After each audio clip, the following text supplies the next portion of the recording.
Switch over to the space. Yeah. All right. Can you quick mic check?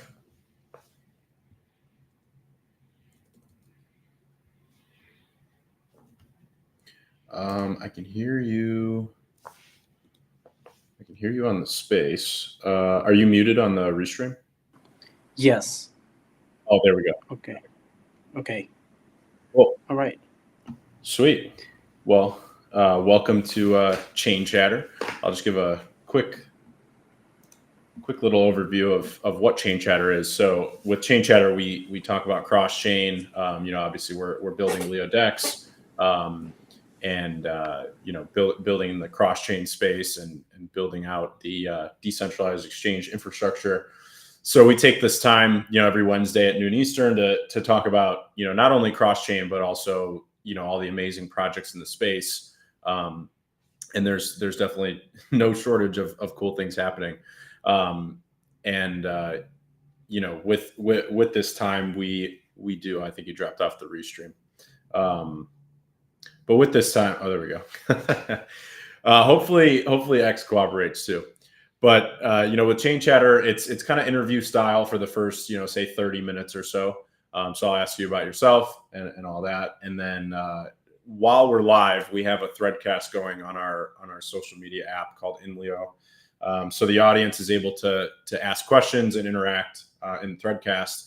And then, while we're going, I'll be pulling out questions, and then I'll kind of hit you with the audience Q&A at the end. So, without further ado, is it Pacu? Am I saying that right? Yeah, it's Pacu. Yeah. Pacu, cool. Yeah. Well, welcome, Pacu, and do you want to tell us a little bit about yourself and obviously you're with Zcash, but Yeah. Tell us a little bit about yourself and how you got in the industry. Okay. I got into Zcash and in the industry, I think kind of 6 or 7 years ago.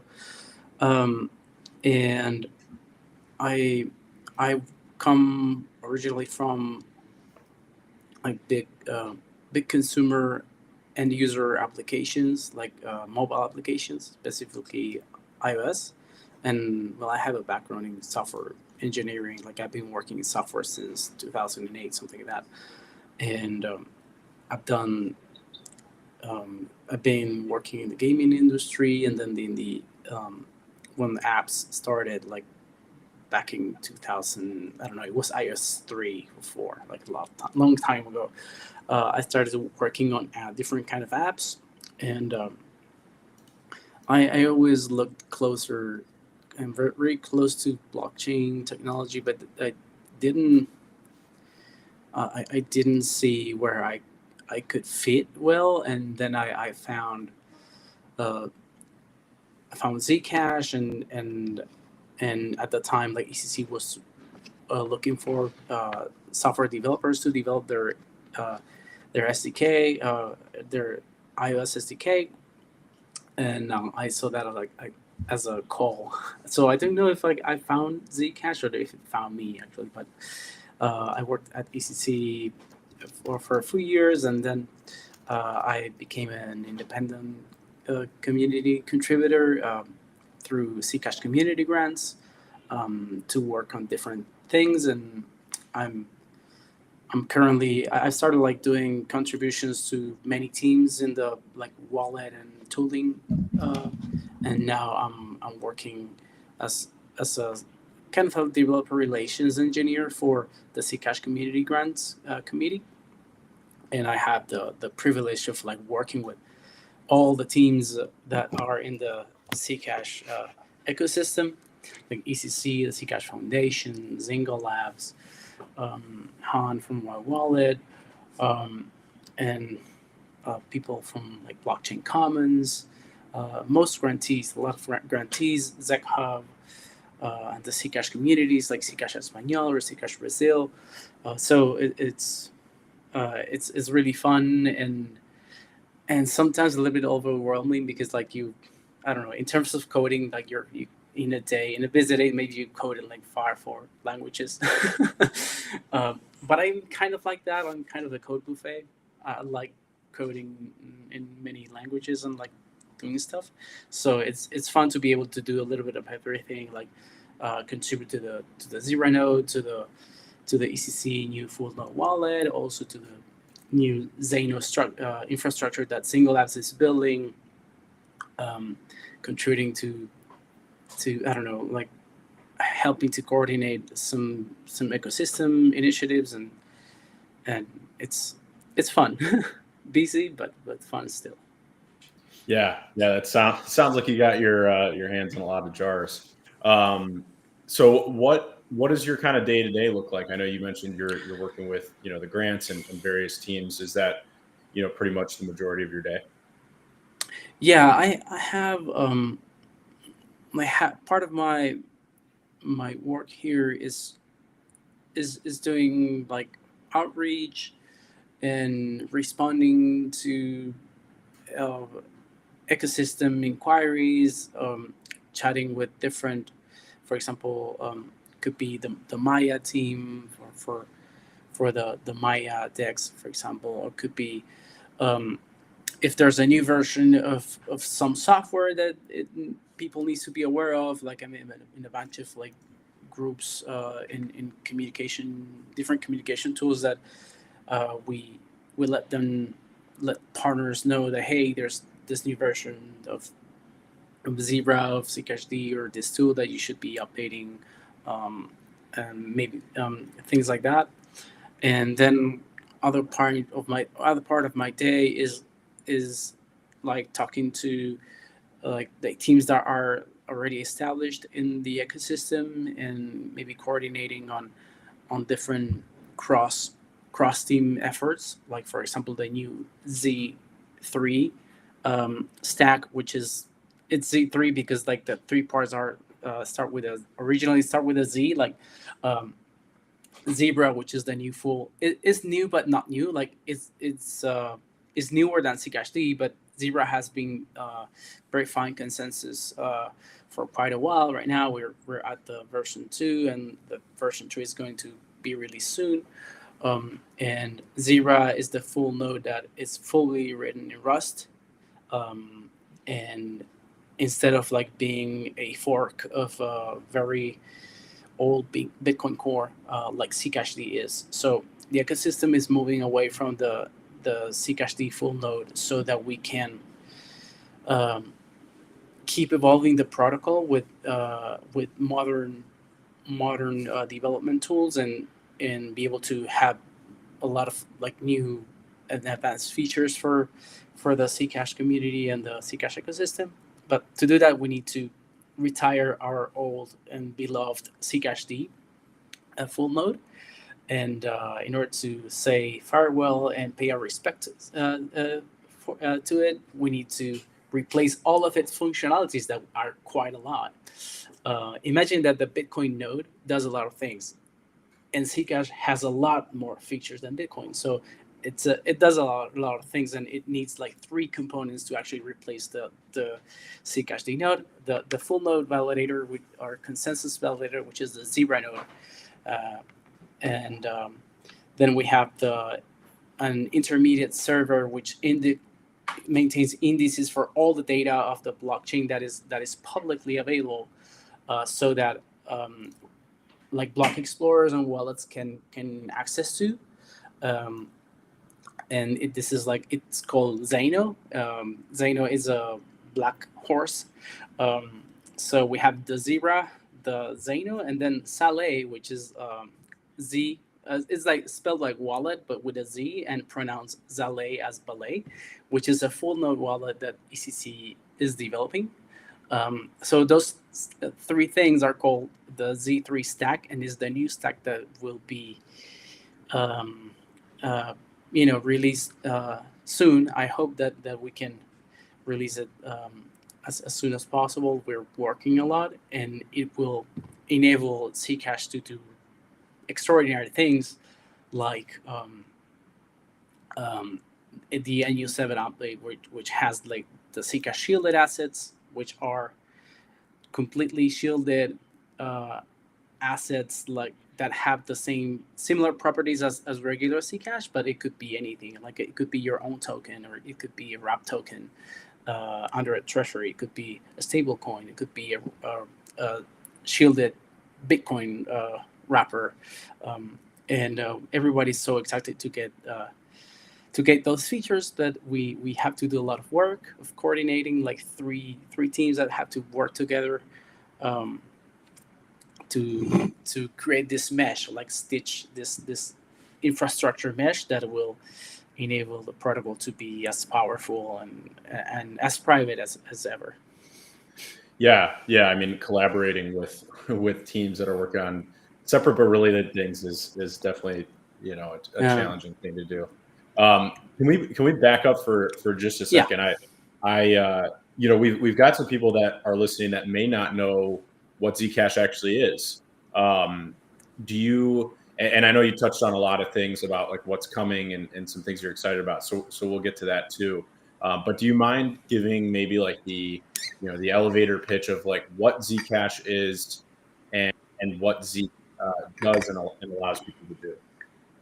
Yes, Zcash is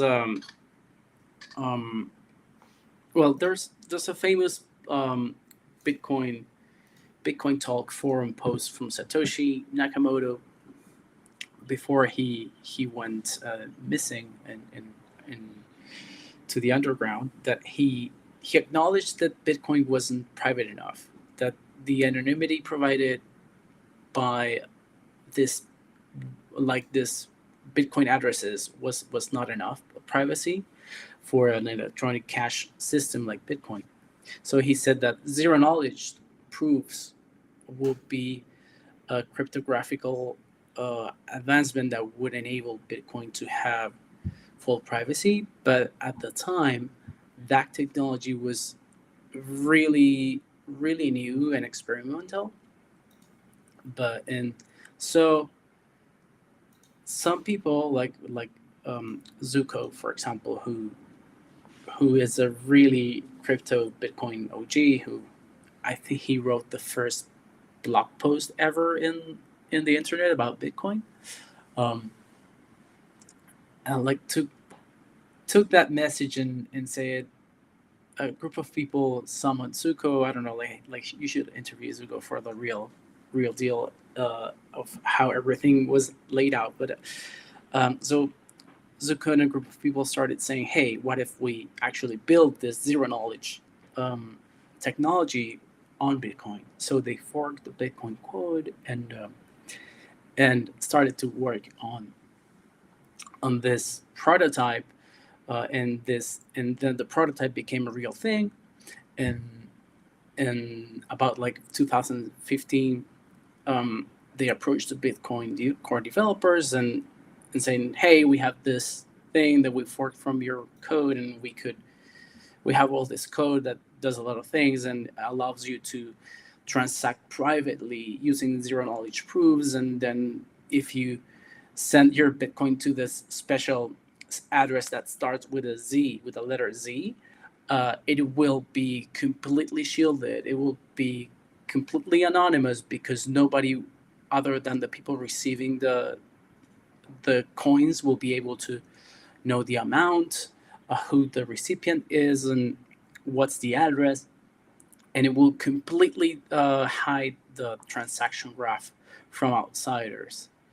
And you can go back and forth from this shielded pool of funds to the original transparent funds that are Bitcoin, that is Bitcoin. And the technology wasn't great. It was really hard to use, and like zero knowledge proofs were really hard to calculate, and it took like 40 seconds for a laptop, a very good laptop of the time, to create the proof, to send this like super moon math transaction that nobody else can see. So the people at Bitcoin Core apparently say, hey, well, I don't know about that. Like, why don't you just launch your own project, and we'll see later how it goes. So that's what they did. And in 2016, Zcash was born. It was October 28th, I think. And that and since then, like a lot of improvements have been done. In 2018, the protocol had a major upgrade, and this proves that we're so heavy now could be done in a cell phone. At the time of the time, like 2018, like it would be like a Samsung A9, for example, or something like that. Like we're at the latest Samsung is like A26. So there are a lot of models. Like the new cell phones can actually calculate a $0 proof in a snap.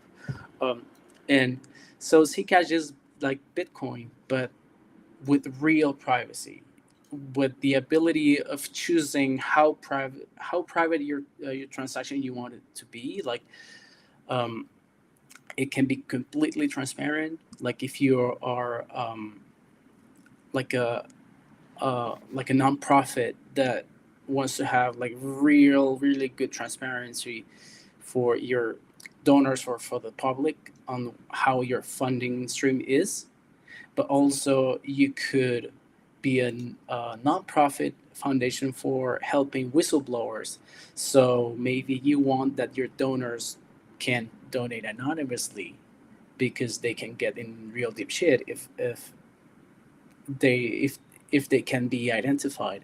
So you could actually receive funds from the transparent pool in the transparent pool of Zcash, but the donor who is sending you is completely anonymous because it's sending you from the Zcash shielded pool, which is completely anonymous, untraceable, and it is the real unstoppable private money. Like it's like cash, real cash. If I pay you $5 for a beer in a bar, like you don't know how much money I have. You know that I have like $5, or maybe I give you a 10, and you give me a 5 back, so you at least know that you have it. I have $10 in my wallet, and that's the only thing I know. And I don't know, the barman will only learn that because he's looking at us. We're paying there, and that's it. It's cash. It's real electronic cash. Um, as Satoshi Nakamoto envisioned and wished for. Yeah, yeah. Well, and one thing that I find kind of fascinating, which I think the Zcash community has done a really good job, you know, in terms of talking about it, is that I think like the privacy money or privacy cash movement gets a lot of bad rap because I mean even when you look at Bitcoin, like there's still people out there, but especially in the early days, people would say, Bitcoin is for, criminals. It's not meant for the everyday person who just wants to transact because, if you want to transact and you're not a criminal, just use a bank account like everybody else. Obviously, that ignores a lot of the world that doesn't even have bank account, access and many other reasons that are out there. And I like the Hmm. way that you explained it, that you know, it's about shielded transactions, not that you're hiding something, but that, privacy is kind of a fundamental right. Like if you're, Hmm. like for example, like when a company is out there and they're, paying for R&D, you don't necessarily see every transaction that they're doing out of their bank account. They have some level of privacy even though it's within the financial network. So there's kind of like this spectrum of Hmm. privacy and many more reasons than like hiding, for example. So how do you see Yeah. that kind of conversation evolving in terms of privacy and the various use cases? I know I saw someone in the threadcast mention, what are the actual use cases for a a privacy digital cash? Well, I like this how Chris Nutticum, who is one of the ECC core developers and a real cypherpunk person, laid it out. Like there is no real free economy and free market possible without privacy, because if your competitors can actually know what you're, let's say you have a mom and pop's shop at some neighborhood where you live, and like if the other store around the block can know every price, like how much you pay for everything, how your cost structure is, like they totally have complete information to outrun you, to ruin you. They know who your providers are, so they can try to go there and trust your reputation with those providers so they don't sell anymore to you, and they can totally outcompete you due to information they can obtain that should be private, and and that is vital for your business safety. That doesn't happen because like nobody discloses their providers, nobody the disclosure the deals they have there with their providers. Like you can have a provider that's a friend of yours and that he gives you like 25% off, and then your competitor goes to the same provider but has a price that is much higher because doesn't have that treat that you're getting because you're, I don't know, a good customer, a good friend. So um, without privacy, that is not possible. There's no free market, free competition, because um, there's a lot of information that shouldn't be disclosed, that is makes you makes it possible to have competitive advantages as like as legal businesses, like, and having like really fair a fair economy where you're a better businessman than your competitor, and you get better, you have better prices for your customers, and you have more customers. And that's one use case. That's just the basic thing. um, Without privacy, there is no free market, there is no free economy, there is no financial freedom whatsoever. And then about that phrase, that catchphrase, oh, I have nothing to hide, so I don't need privacy. You know who said that? Dictators. Dictators love that. They have to say you don't have nothing to hide. You're not doing anything wrong, so you won't get punished. Um, you know, you're the good one because you're not. Only bad guys need privacy because they're doing bad things, and that's not true. Like, um, when you go to the bathroom, you're not doing anything bad. Like, you just like closing the door because you want to do, your business. You want to take a shower. You want to take a leak. Whatever. You need privacy. You're a human being. You don't go out to the street to do that. Like it's privacy is like inherently human. So why not having private transactions when we exchange things? Yeah, yeah. Well, and even in the real world, there's plenty of use cases where people use cash, um, and that is inherently private. So I mean, I've always kind of looked at that and said, anyone who says that a privacy digital cash is wrong, well, then are you out there campaigning that physical cash is also wrong? Uh, I think that that's like a really easy kind of lens to cross over. Um, Yeah. can you explain a little bit about, how shielded and transparent transactions work? I think Yes. people hear the term like zero knowledge proof, and I feel like that's kind of like a lot to unpack for just the average, even the average crypto person, let alone the average, Yes. normal person that's It's out there. So very do you mind difficult to unpacking? explain. Yeah. Do you mind Yeah. doing your best So to currently, explain those? Zcash has like this three money pools. It has um, the transparent pool, which is ZEC, that has the same properties as Bitcoin does. Is like um, supply cap of 21 million, um, and then a UTXO model where you will go to a Zcash block explorer, and if you see addresses that start with a T, the letter T as transparent, everything is the same as Bitcoin.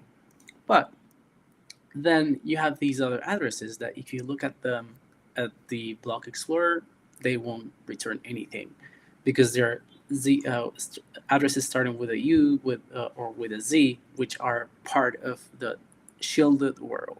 The shielded uh, the shielded pool is what we call that those portions of the Zcash supply that are resting in shielded addresses that have been sent to these addresses that use these zero knowledge proofs to um, to hide the public uh, transaction connection. There is a graph of transactions in a public blockchain who like if that information is transparent, then if I send you some crypto, the block explorer will see that and say, oh, I sent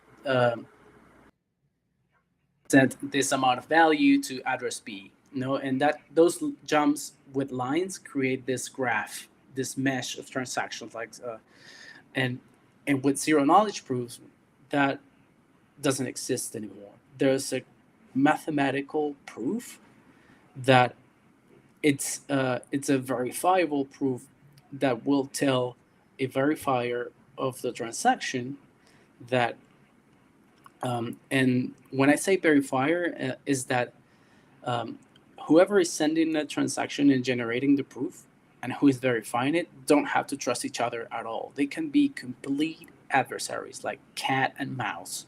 You know, people that hate each other don't need to trust nothing else but the cryptographical proofs. So an evil sender can prove a evil, reciprocally evil recipient that hates him that they're transacting lawfully, and that I'm sending you this one ZEC I have that I owe you from that time. Um, we went for a beer 20 years ago. I never paid, and you got mad at me. Okay, I'm giving you that beer back with interest. Um, and There's a lot of mathematical proofs that say that this ZEC I have, it's mine. I haven't spent it before, so I'm not outspending, and I'm giving it to you. Um, um, and and that I'm lawfully spending it. That I'm the owner. So all of that information is is condensed in this zero knowledge proof. And why it's called zero knowledge proof? Because the proof itself doesn't let anyone verifying the proof what the transaction is about or what the information being proven is about.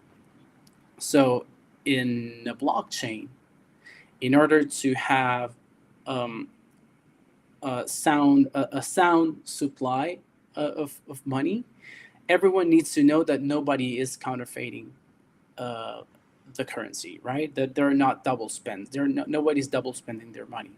So everybody needs to be able to verify this mathematical proofs. But if you are able to learn things from the operations that are involved in that mathematical proof, then there will be no privacy because the verifier will learn about transactions. So the fact that these proofs are zero knowledge, it means that you can verify that the information and the thing that originated the proof was sound and that the transaction that is being proven there is correct. And then you can verify and say nobody has double spent any money here, and the economical system is sound and safe and and it's good, right? There's consensus of the good state of the blockchain. Um, that's why they're called zero knowledge proofs and not just mathematical proofs. Right. And I think one question would be, well, how does the blockchain know, user balances? And you kind of touched on this a little bit. Could you expand on it? Like Yes. how with a traditional blockchain, like with Bitcoin, for example, I have the ledger just says, say that you and I are the only two people on the network. I have 2 Bitcoin. You have 1 Bitcoin. If I send 1 Bitcoin from, my address to your address, now the blockchain ledger says that you have 2 Bitcoin and I have 1 Bitcoin. If you're using zero knowledge proofs, and there's say shielded transactions happening, how do you keep that ledger of transactions Yeah. and balances? Yeah, the key is in the Coinbase. Like Coinbase is when Zcash is still a proof of work kind of protocol. Um, we're working towards a hybrid proof of work, proof of stake, and probably in the future go to proof of stake fully. But nowadays is the proof of work. So when you do proof of work, somebody guesses the solution of this really complicated puzzle or riddle, and whoever gets that answer right gets rewarded with a Coinbase transaction, which gives you an amount of ZEC. That amount is public because you're coining ZEC. Everybody has to know that it has been coined. So the total supply is always public. Then, if you're transacting transparently, the ledger, like the supply and this ledger accountability works as you described. But if you are transacting to the shielded pool or inside the shielded pools, then things are a little bit different. Currently, we have 3 shielded pools. One is deprecated, and you can only get money out of it, which is the first, really slow and heavy proof system from the 2016. And then, so every time you cross from one pool to the other, the amount is revealed. So fees are always public. Like transaction fees are always public. Is the only amount that in the most shielded transaction, the fee will be amount will be disclosed because the miner reward and the Coinbase are public, right? And then when you jump from transparent to shielded, the amount and the fee, but you don't know anything about the shielded recipient. When you send money from the shielded pool to the transparent pool, you don't know anything about the sender, but you do know how much money is being sent and what's the fee. And then if you're transacting inside one of the shielded pools, like for example the Orchard pool, which is the newest pool with the most modern zero knowledge technology, then nothing is known, but you know how much money went into that pool, so you can know how much value is in that pool.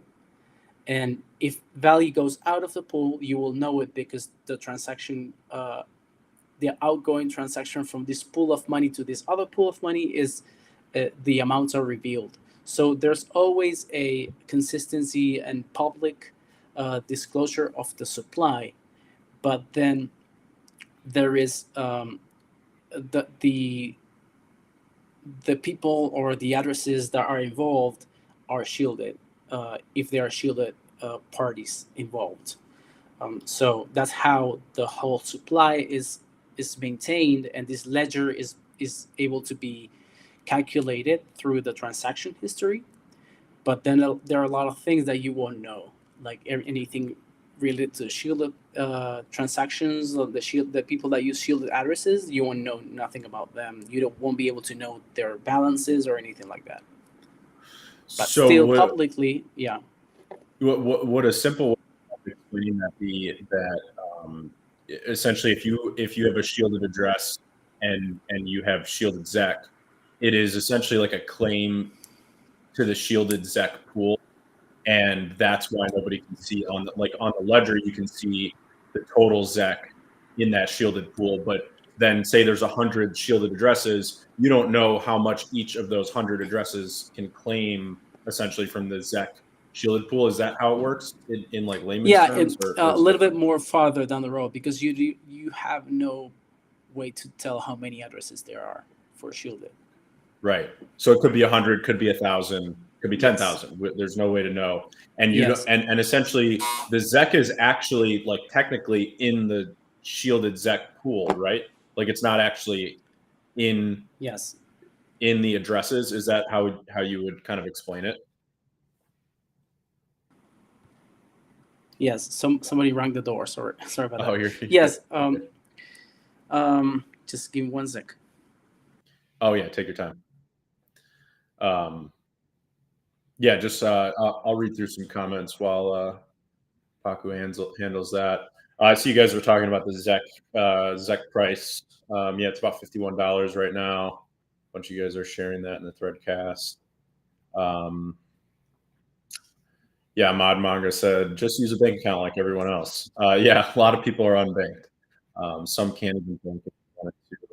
I think that's a huge case. I see Zcash Nigeria in the X space, and I just think that depending on where you come from in the world, but your perspective on finance in general can be so different. Yeah. But anyways, I was just reading the comments while you were doing that. But we were talking about the shielded pool and it essentially being like a claim. Yes, it's the in the shielded. When you have transparent ZEC, as in Bitcoin, you have UTXOs, which are unspent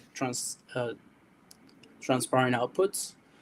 And in the shielded world, you have shielded nodes, which are portions of ZEC. It's like having a banknote, but of a arbitrary amount, like flexible. It can be 1.1234567 8.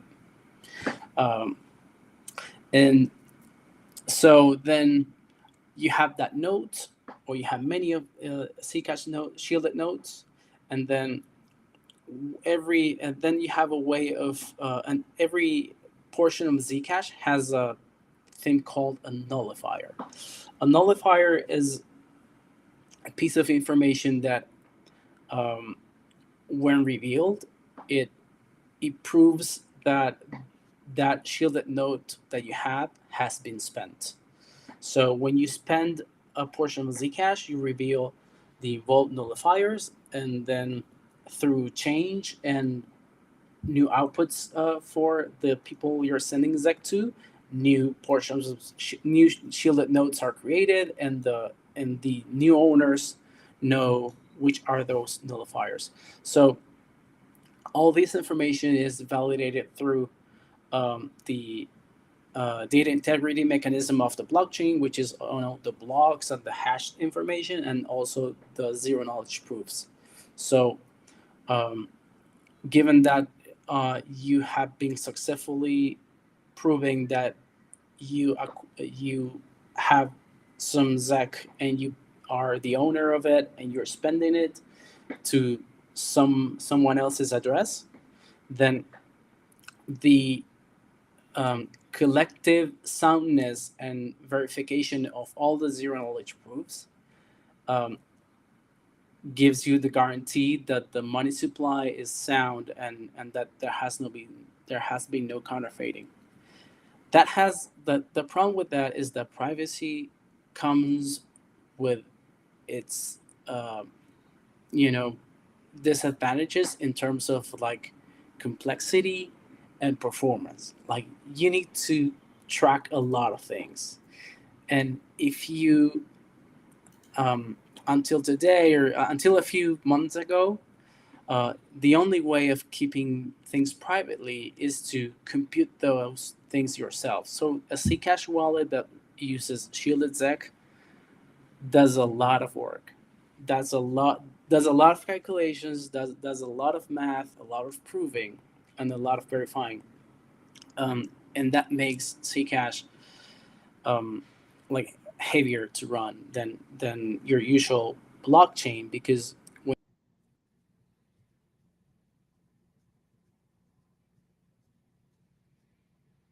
Oh, I think you may have frozen for a second. I'm not sure if that's just on mine. Oh, there you go. I got it. Oh, you're back. I'm calling. Yeah. So that you were talking about how the Zcash blockchain requires a lot more. Yeah, privacy comes with these drawbacks. Like, for example, for the case of Monero, they give server, and the server does a lot of scanning and detect the funds of in Zcash, the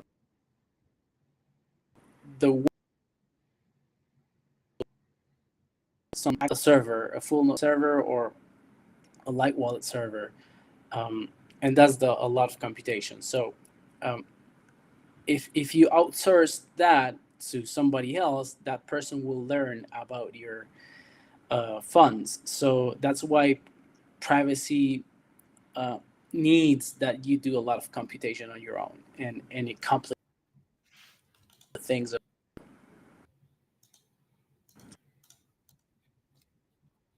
It's sorry for the bad connection. I don't know if you No, lost me. no, you're good. Um, You're good. I can still hear you. um, yeah, but that's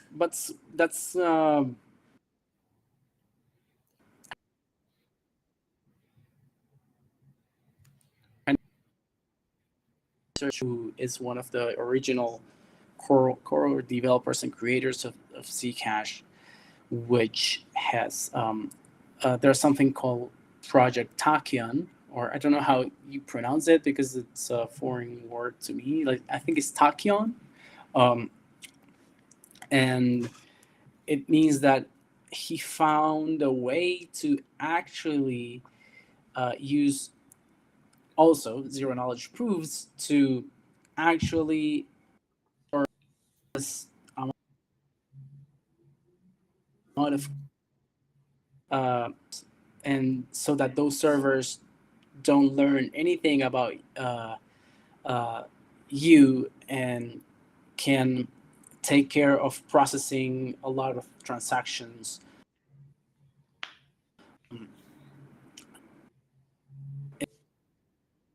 or which will enable scaling Zcash to the millions of payments without your phone blowing into pieces or heating up or just um, degrading your battery because it's like processing Yeah.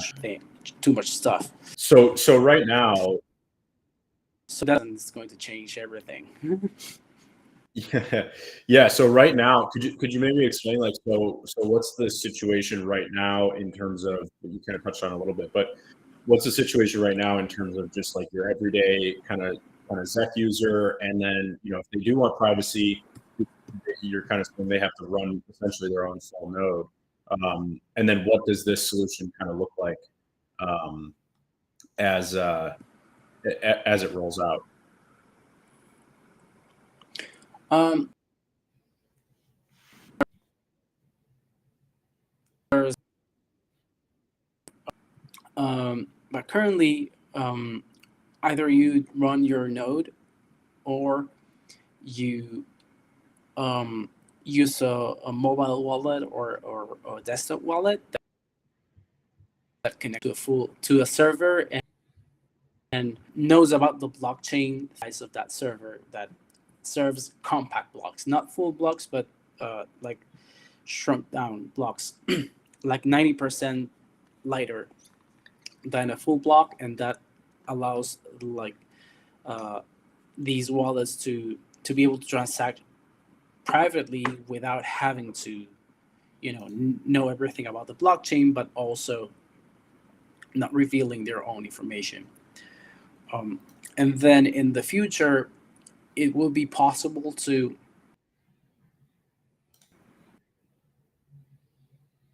well, when he explained this the last CCon conference, that the Zcash ecosystem conference, like he envisioned that, sorry,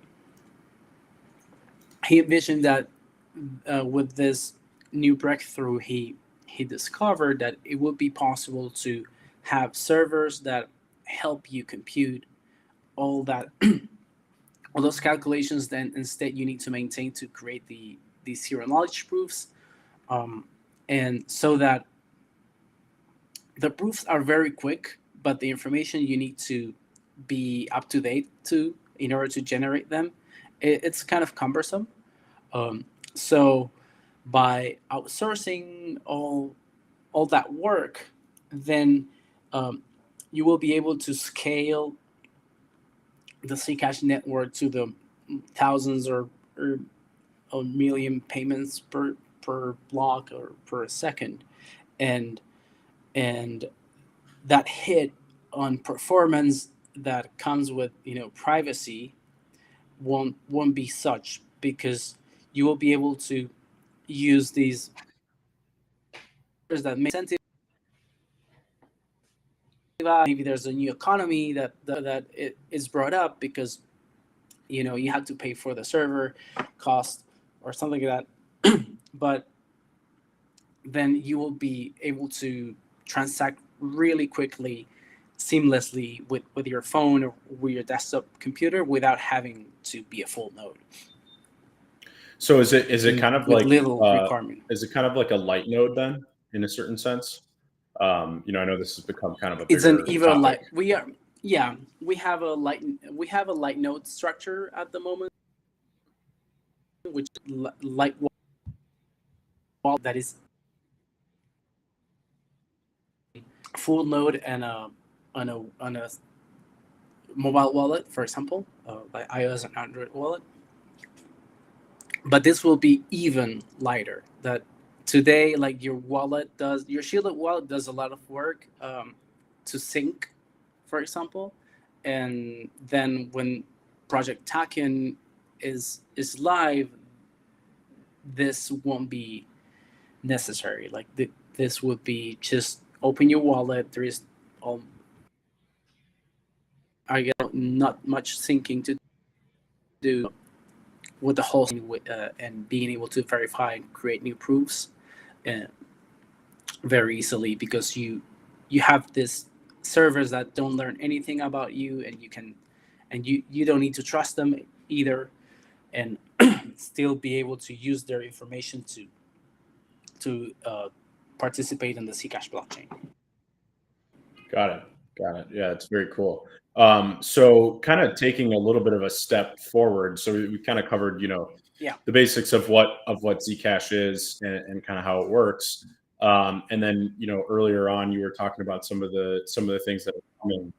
Now that everybody understands, kind of how shielded pools work, and shielded transactions work, how is that going to kind of play out in the future as you mentioned the ability to potentially have like other assets on the Zcash network that can be transacted, privately. How is that going to work? Well, um, I think that uh, it will be hard to predict, but we've seen there are similar Amada, which is, um, and in this case, it will be a little bit different, because the Zcash shielded assets are native assets, is not necessarily wrapped assets. Like the you could create your own shielded assets for your own purpose, and be an issuer of it, and if it then has with it, and then um, it will have the same properties as native Zcash does. So you could actually create a stable coin, for example, that is completely shielded.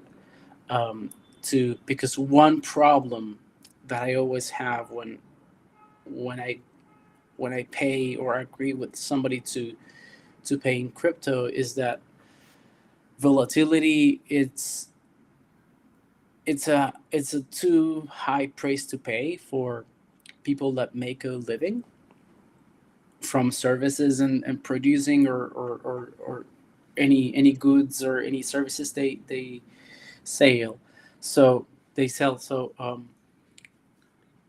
having a private, like a privacy guarantees, as Zcash does with, for example, a stable token, it will enable people to actually um, have real electronic cash uh, that they can um, rely on using without fearing too much of volatility. For example, so because you can win, but you can also lose. And like, for example, you are a shop that needs to repurchase the article you just sold, and volatility blew away a portion of of your um, of your gains of that sale. Then you can't rebuy the article you just sold, and it's a tragedy. Is a tragedy for a store. So um, I think that that's one of the main use cases. Then I guess that there will always be meme coins. There will always be meme coins. Yes.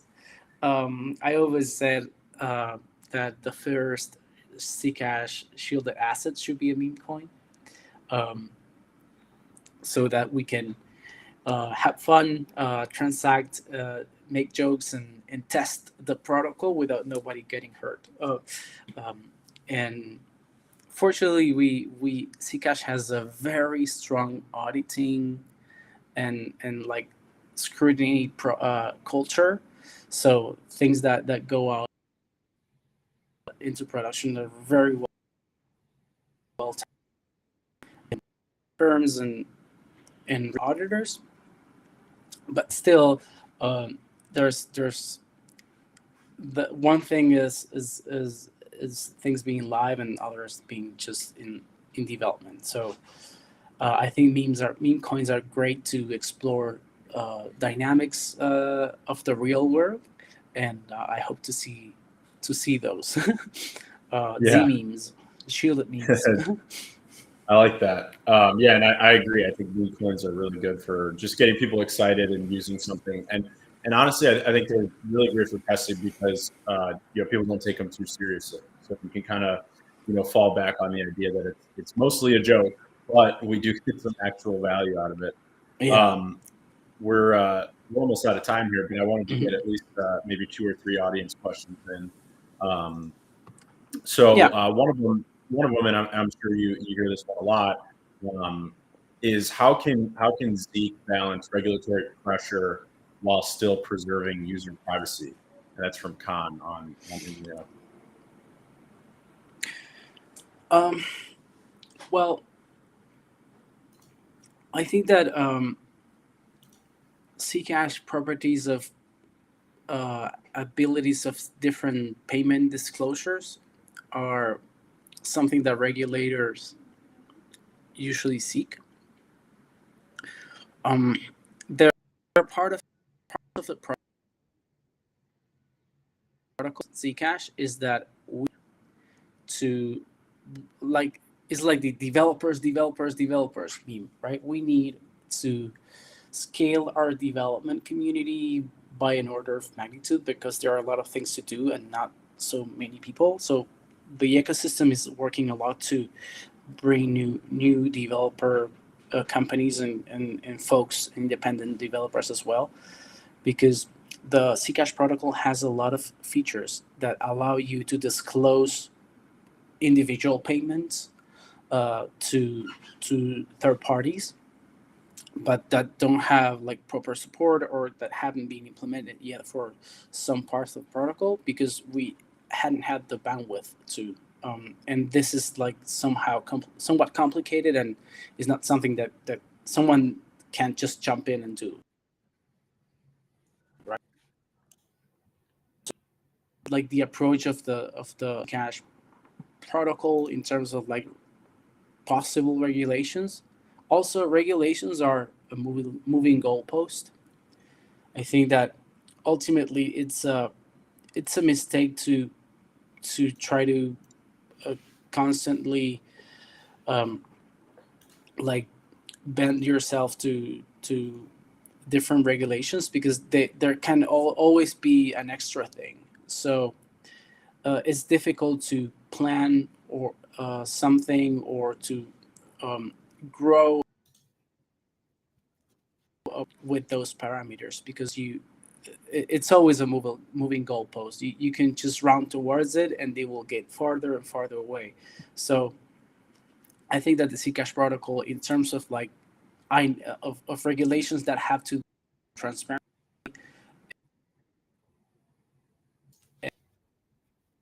leading to this of value and where the value is coming or going to, well, I think that Zcash has the property that people can consent to disclose things if they want to. Um, and then uh, and that's it. Like you could, for example, for CSAs, you can set up a viewing key that will let everybody know like how the asset is being issued. Um, um, you currently, as for example, a nonprofit, you could set a viewing key for your wallet and so that people can sync and know what and I think that's the approach Zcash has in terms of like information disclosure. The important thing is that nobody can disclose information besides the owner of the information, like not your keys, not your coin. And if you're owners of the keys, if you don't choose to disclose things, things won't be disclosed, and that's the main philosophy there. Then I'm not a lawyer. I'm just a developer. and don't know much about regulation, so I can't say much about it. Yeah, and I think that's like one of the biggest questions that comes up. I mean, in the industry as a whole, but especially when it comes to things like this. And I'm a big fan of. There are exchanges that. Go ahead. Sorry about that. There are exchanges that like I don't want to say any brands, but there are exchanges that have withdraw to a shielded address. They're very renowned, very huge exchanges. So they haven't had any issues with regulators because those are like US based exchanges and fully regulated, and they have been able to adopt our shielded technology. So I guess it's possible. It's not technically easy, maybe, but legally it is possible. Yeah. They have done it and passed the audit, all the regulation things they have to go through. Yeah, and I think they tend to kind of be those leaders because they have those legal teams out there, reading, understanding all these nuances. And as you said, they're always evolving. But I am a huge fan of just, at least the entire point of crypto is like user choice and like the ability to have. I mean, freedom really is, when you distill it, freedom is all about choice. So if you want to do something, if you want to be, if you want to transact transparently, that's your choice. If you want to transact, in a shielded way, that also should be your choice. So I do really appreciate that about the general model and setup, which is that, it's very much framed around user choice, which I'm a big fan of. So last question here before we let everyone go. From DataStat is, does ZEC have any plans on creating something like a Lightning Network to facilitate micropayments? And this might be a good opportunity to talk a little bit about, maybe speed and fees for anyone in the audience that maybe has never used Zcash in any way. Oh, sorry, you totally broke up for me. You're good. You're good. So turn off video. Yeah, you're good. So it's just about, does Zcash have any plans to do something like a Lightning Network essentially for micropayments? And then maybe if you want to take the opportunity to talk about, the speed and cost of transactions on Zcash. Oh, I can't hear anything. Sorry. So sorry. No, you're good. You're good. I'm not in my best connection days. If you can hear me. No worries. I can still hear you. Can you hear me?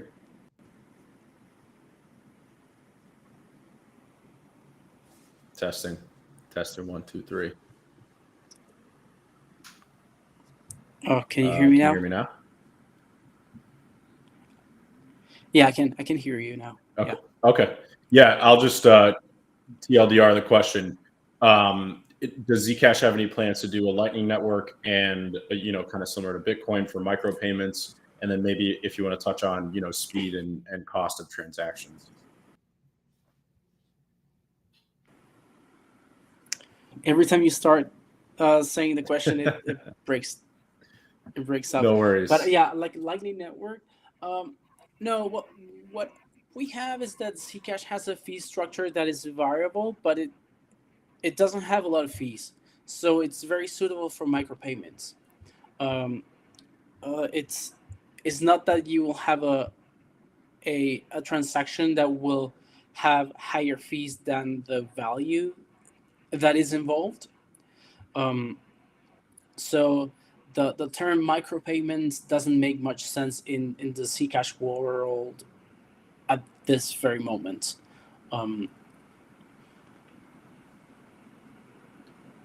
Yeah, that makes sense. Yeah, for a transaction for with two inputs and two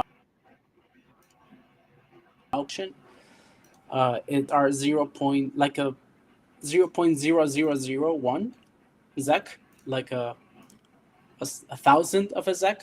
So it's not much. So the fees are not really high so that we need to create some layer on top, because micropayments are not economically valuable in that sense. Yeah, that makes perfect sense. So it's kind of already at that place where you don't, the need for that. For example, on the Bitcoin network, really came out of the fact that transactions were so expensive. So yeah, that's awesome to hear. So transactions are already cheap enough that it just it's not needed. Yeah, that's great. Well, I know the connection is a little spotty, so I just want to say thanks, Pacu, for doing this. It's been really awesome, and I've honestly learned a lot about Zcash. I saw a lot of people commenting that they've learned a lot as well. I think your explanations have been very helpful, especially with the way that shielded pools work. I think kind of walking away from this, for me at least, is a much better understanding of that. Anything you want to leave the audience with? Where to keep up with you and everything Zcash? Yeah, I think that good places to start knowing and learning about Zcash are ZEC Hub, and then you can keep up with me with on or X. I'm at the Code Buffet there, or then you can go to zekhub.wiki, which ZEC Hub is a DAO of Zcash enthusiasts, and learning material, developer materials as well, tutorials. So it's a great place to learn about Zcash, and don't be scared by the moon math. You can download a Zcash wallet. It could be Zingo, could be Y Wallet, could be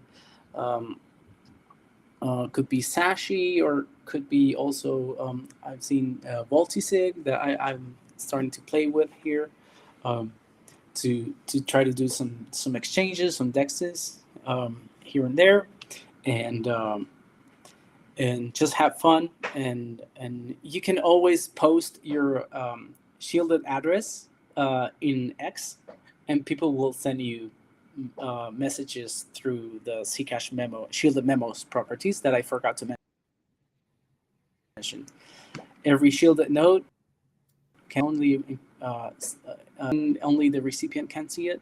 So if you download a Zcash wallet, you post your unified address or shielded address into X, and people will send you welcome messages, because the Zcash is a very welcoming community. Yeah, that's awesome, and I have noticed that as well. Since the My Protocol integration, obviously we were able to add Zcash to LeoDex, so you're able to swap in and out of Zcash, and the ZEC community in general has just been really, really awesome so far. So yeah, thanks again for doing this, and thanks everyone for coming in and listening, and we'll get these recordings up ASAP. Thanks, Pacu. Have a good rest of your day. Well, thank you so much for having me in the show, and thank you for listening. Anytime, man. Would love to do it again. See you, everybody.